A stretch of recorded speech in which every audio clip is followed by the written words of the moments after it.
વરસાદની તો રાજ્યમાં ભારે વરસાદને કારણે મુખ્યપ્રધાન લેશે સ્ટેટ કંટ્રોલ રૂમની મુલાકાત। 12 વાગ્યે તેઓ એસસીઓસી ખાતે વિડીયો કોન્ફરન્સ પણ કરવાના છે। હવામાન વિભાગ, એનડીઆરએફ, એસડીઆરએફ અને કલેક્ટર સાથે તેઓ બેઠક કરશે। આ બેઠકમાં માર્ગ મકાન વિભાગના અધિકારીઓ પણ ઉપસ્થિત રહેવાના છે। એ સિવાય બેઠકમાં રાજ્યના ચીફ સેક્રેટરી, મહેસૂલ વિભાગના અધિક મુખ્ય સચિવ એમ કે દાસ અને રાહત કમિશનર પણ હાજર રહેશે।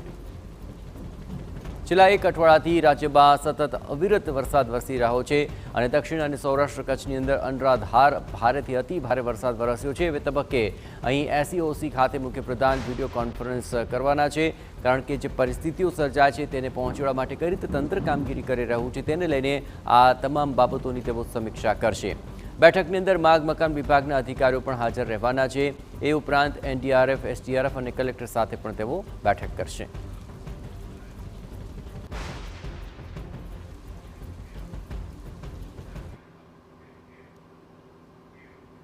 તો એસસીઓસી ખાતે જે બેઠક થવાની છે, વિડીયો કોન્ફરન્સ થવાની છે, વધુ વિગતે વાત કરવા માટે જોડાઈ રહ્યા છે TV9 સંવાદદાતા કિંજલ, ક્યાં સુધીમાં મુખ્યપ્રધાન પહોંચશે અને કઈ કઈ બાબતોની આખરે આ બેઠકની અંદર ચર્ચા સમીક્ષા થશે? કિંજલ,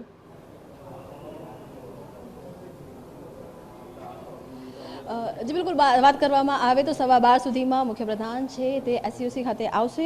જે સતત મોનિટરિંગ રૂમ છે, આપ જોઈ શકો છો કે ત્યાં જે કેટલા રાજ્યમાં કેટલો વરસાદ છે, કેવી રીતનો વરસાદ છે તેનું જે મોનિટર છે સતત 24 કલાક સુધી કંટ્રોલ રૂમની અંદર થતું હોય છે। તેની સાથે જો વાત કરવામાં આવે તો ગઈકાલે હવાઈ નિરીક્ષણ હતું તે પણ મુખ્યપ્રધાન દ્વારા કરવામાં આવ્યું હતું। માફ કરશો, 2 દિવસ પહેલાં હવાઈ નિરીક્ષણ હતું તે પણ મુખ્યપ્રધાન દ્વારા કરવામાં આવ્યું હતું અને તે હવાઈ નિરીક્ષણ બાદ જે બેઠક હતી તે પણ કલ્યાણપુરા ખાતે લેવામાં આવી હતી। જે રીતનો અત્યાર સુધીનો વરસાદ છે તેને ધ્યાનમાં તેને લઈ અને જે માનવ મૃત્યુ થયા છે કે જે બીજી કેઝ્યુલિટી થઈ છે તેની પર પણ સતત મોનિટરિંગ છે તે કરવામાં આવી રહ્યું હોય છે। એનડીઆરએફની ટીમ હોય કે એસડીઆરએફની ટીમ હોય તે સતત સ્ટેન્ડ બાય છે તે રાખવામાં આવી છે।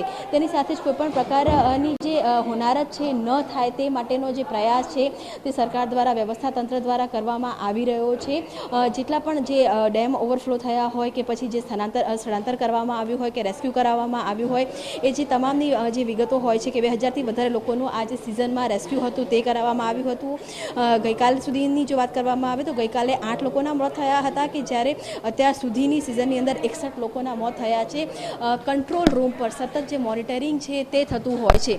હવાઈ નિરીક્ષણ બાદના મોનિટરિંગ જે એસડીઆરએફની વાત કરવામાં આવે, એનડીઆરએફની વાત કરવામાં આવે, કેઝ્યુલિટીની વાત કરવામાં આવે તો આ જે કંટ્રોલ રૂમ છે કે જ્યાં સતત મોનિટરિંગ છે તે થતું હોય છે।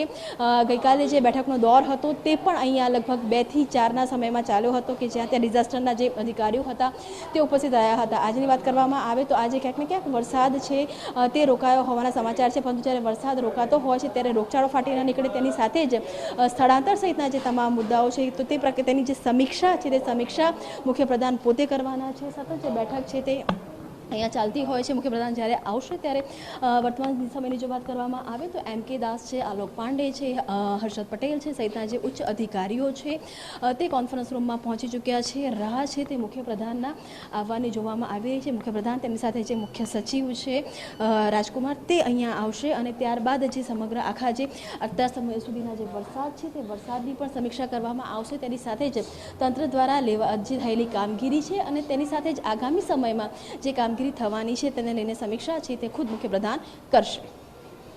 આભાર કિંજલ, તમામ ગતિવિધિઓ પર આપ નજર રાખતા રહેજો। તો પ્રચંડ મેઘતાંડવની પરિસ્થિતિ સમગ્ર રાજ્યની અંદર છે, ત્યારે કઈ પ્રકારે તંત્ર કામગીરી કરી રહ્યું છે તેને લઈને આ તમામ તજવીજ મુખ્યપ્રધાન ખુદ વિડીયો કોન્ફરન્સથી હાથ ધરશે।